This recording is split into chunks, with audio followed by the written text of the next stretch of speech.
Nitartha began in 1996 with the inspiration of Dzogchen Punlap Rinpoche. And I'd say its purpose is to bring the tradition of study, and in particular the tradition of contemplation, of analytic meditation, into the practice of Westerners. So it's that washing machine of contemplative practice, that place where rock meets bone, where you find out what is it amongst these teachings that you actually can find in your experience. That's where practice really starts to occur.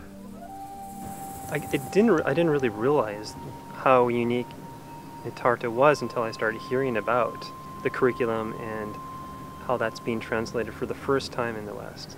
I really have loved Rinpoche's talks. Rinpoche has been here we had 11 classes with him, and it's my first experience with Punlap Rinpoche, and I find he's very energetic, very engaging. State, so to speak. The actual state of analytical meditation is in the second state, where you're joining analysis with experience. Having Punlap Rinpoche give the teachings that he has given, or he is giving, has connected with this level which is beyond our experience, and that it's hard to describe, but that is extremely compelling. It's often the case in the Western context that people really do not do much study, that they emphasize meditation, which in itself is an important thing, of course.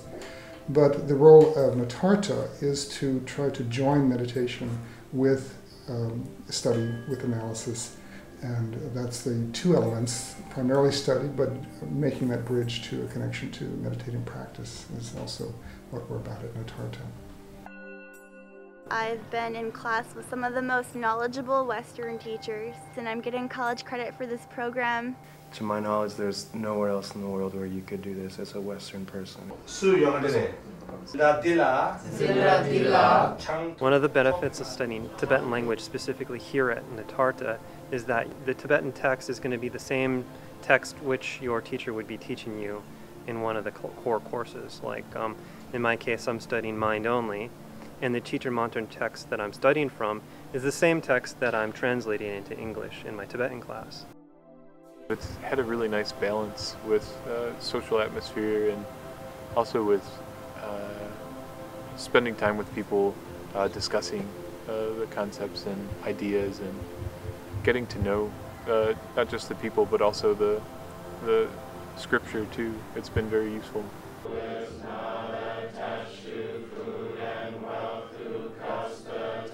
We get a lot of feedback from students that it affects them very deeply in a personal way. Like, it really affects their practice, it affects their view of the world and their life, and they walk away with a lot more tools to understand their practice with, to understand what we're practicing meditation and Buddha Dharma for altogether. It's an experience of depth, of going into the material, or the Dharma in depth.